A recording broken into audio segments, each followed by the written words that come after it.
Friends, ഞാൻ ഇവിടെ വന്നിരിക്കുന്നത് കൈതച്ചക്കയുടെ അച്ചാറുമാണ്. അപ്പോൾ ആ അച്ചാർ എങ്ങനെ ഉണ്ടാക്കാമെന്ന് കാണാം. വീഡിയോയിൽ പച്ച കൈതച്ചക്കയാണ് നമ്മൾ ഇവിടെ എടുത്തിരിക്കുന്നത്. ഇത് നമ്മൾ കട്ട് ചെയ്ത് എടുക്കണം.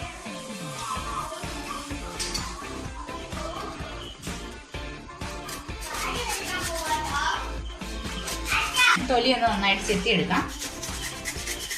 പഴുക്കാത്ത കൈതച്ചക്കയാണ് ഇതിന് നമ്മൾ എടുക്കേണ്ടത്.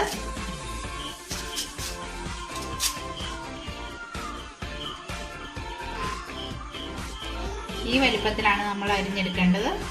ഈ വലിപ്പത്തിൽ നമുക്ക് ഇത് അരിഞ്ഞെടുക്കാം. ഇഞ്ചി പച്ചമുളക് എല്ലാം ചേർക്കുന്നത് പോലെ തന്നെയാണ് ഇതിലും ചേർത്ത് കൊടുക്കേണ്ടത്. ഇത് അരിഞ്ഞിട്ട് ഒരു ദിവസം നമ്മൾ വെയിലത്ത് വെച്ച് ഉണക്കിയിട്ടാണ് അച്ചാർ ഇടുന്നത്.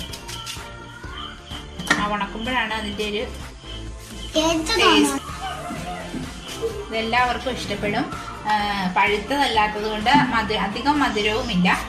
ഇത് പഴുത്തതല്ലെങ്കിലും മൂത്ത കൈതച്ചക്കയാണ് നമ്മൾ എടുത്തിരിക്കുന്നത്. ഇത് ഒരു ദിവസം ഉണക്കുമ്പോൾ അതിന് പ്രത്യേക ഒരു ടേസ്റ്റാണ്. ഒരു ദിവസം നമ്മളിത് ഉണക്കിയിട്ടാണ് എടുക്കുന്നത്. സാധാരണ അച്ചാർ ഇടുന്നത് പോലെ തന്നെ ഇഞ്ചി പച്ചമുളക് കറിവേപ്പില എല്ലാം ചേർത്താണ് ഇത് തയ്യാറാക്കുന്നത്. അപ്പം നമ്മളിത് അരിഞ്ഞ് എടുത്തിട്ടുണ്ട്. ഈ അരിഞ്ഞെടുത്തത് നമ്മൾ ഒരു ദിവസം വെയിലത്ത് വെച്ച് ഉണക്കിയിട്ടാണ് അച്ചാറിടുന്നത്. അപ്പം ഇത് ഉണക്കി റെഡിയാക്കിയിട്ട് വരാം ഫ്രണ്ട്സ്. അപ്പോൾ നമ്മളിത് ഉണക്കിക്കൊണ്ട് വന്നിട്ടുണ്ട്. ഇതാണ് അതിൻ്റെ പരുവം. ആദ്യം പച്ചയ്ക്ക് നമ്മൾ കാണിച്ചപ്പോൾ ഒരു പ്ലേറ്റോളം ഉണ്ടായിരുന്നു. ഇപ്പോൾ ഉണക്കിയപ്പോൾ ഇത്രയേ ഉള്ളൂ. ഇതാണ് പാകം. 2 ദിവസമാണ് ഇത് ഞാൻ ഉണക്കിയത്. ഈ പരുവാകുമ്പോഴാണ് നമുക്ക് അച്ചാറിടാൻ എടുക്കേണ്ടത്. അപ്പോൾ നമുക്ക് അതിന് വേണ്ടി ആവശ്യമുള്ള സാധനങ്ങൾ: വെളുത്തുള്ളി, പച്ചമുളക്, ചുവന്നമുളക് ഒരെണ്ണം മതി, പിന്നെ ഇഞ്ചി, പിന്നെ ഇത് ഓപ്ഷണലാണ്, ഉലുവ വറുത്ത് പൊടിച്ചതാണ്. എണ്ണ ഒഴിച്ച് കൊടുക്കാം. വെളിച്ചെണ്ണയാണ് എടുത്തിരിക്കുന്നത്.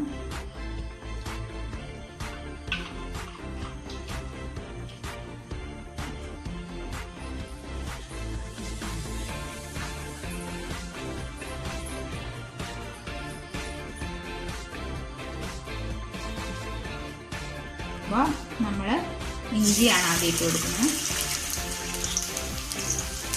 ഇഞ്ചി ഏകദേശം വരണ്ട് വന്നിട്ടുണ്ട്. അത് കഴിയുമ്പോൾ നമ്മളിത് ചെറിയ ഫ്ലെയിം കുറച്ചിട്ട് വേണം ചെയ്യാം. അതിനുശേഷം നമ്മൾ വെളുത്തുള്ളിയാണ് ഇട്ട് കൊടുക്കുന്നത്.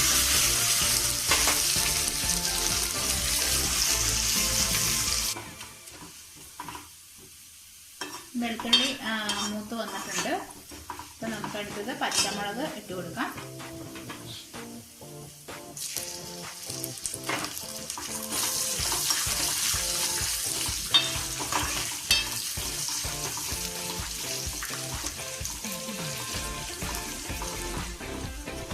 അപ്പോൾ പച്ചമുളക് വരണ്ട് വന്നിട്ടുണ്ട്. ആകെ മഴയുണ്ട്. അപ്പോൾ നമുക്ക് മുളക് പൊടി ശകലം ചേർത്ത് കൊടുക്കണം. ആദ്യം പറഞ്ഞില്ലായിരുന്നു. മുളക് പൊടി നമ്മൾ ചേർത്ത് കൊടുക്കണം.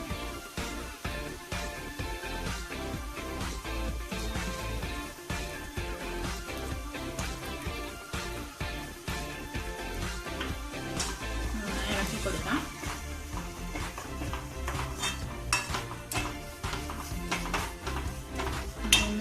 മൂന്ന് സ്പൂൺ മുളക് പൊടിയാണ് നമ്മൾ ഇട്ട് വെച്ചത്. 3 ചെറിയ സ്പൂൺ മുളക് പൊടിയാണ്. ഇത് സാധനം കുറച്ചേ ഉള്ളൂ, അതുകൊണ്ടാണ് അതിനനുസരിച്ചുള്ള സാധനങ്ങളെ ചേർത്തിട്ടുള്ളൂ. ഇതിൽ കൂടുതൽ കൈതച്ചക്ക ഉണങ്ങിയത് ഇതിലും കൂടുതലുണ്ടെങ്കിൽ നമുക്ക് അതിനനുസരിച്ചുള്ള ഇൻഗ്രീഡിയൻസ് ചേർത്ത് കൊടുക്കാം. ഇത് വരണ്ട് വന്നിട്ടുണ്ട്. അപ്പോൾ നമുക്ക് ഈ കൈതച്ചക്ക ഇട്ട് കൊടുക്കാം. കൈതച്ചക്ക ഉണങ്ങി വെച്ചിരിക്കുന്നത്.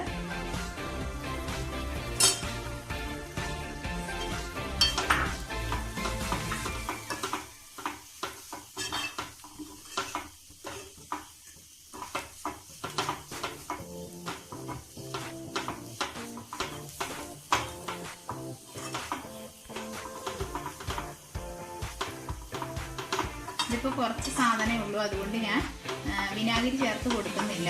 നമുക്ക് ഒത്തിരി നാളൊക്കെ ഇരിക്കേണ്ടതാണെങ്കിൽ വിനാഗിരി ചേർത്ത് കൊടുത്താൽ അത് കേടുകൂടാതെ കുറച്ച് നാളിരിക്കും. ഒരു മെയിൻ സാധനം നമ്മൾ ഇതിൽ ചേർത്ത് കൊടുത്തില്ല, ഉപ്പ്.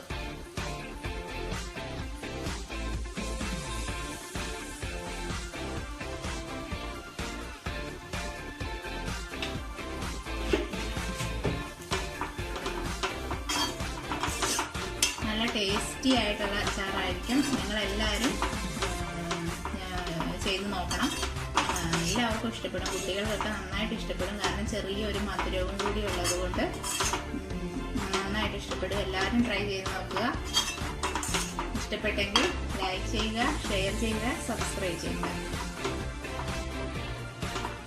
ഇപ്പോൾ നമ്മുടെ കൈതച്ചക്ക അച്ചാർ ഇവിടെ റെഡി ആയിട്ടുണ്ട്. ഇഷ്ടപ്പെട്ടെങ്കിൽ എല്ലാവരും ഉണ്ടാക്കി നോക്കണം. ഇത് എല്ലാവർക്കും തീർച്ചയായിട്ടും ഇഷ്ടപ്പെടും. ഇഷ്ടപ്പെട്ടെങ്കിൽ ലൈക്ക് ചെയ്യുക, ഷെയർ ചെയ്യുക, സബ്സ്ക്രൈബ് ചെയ്യുക.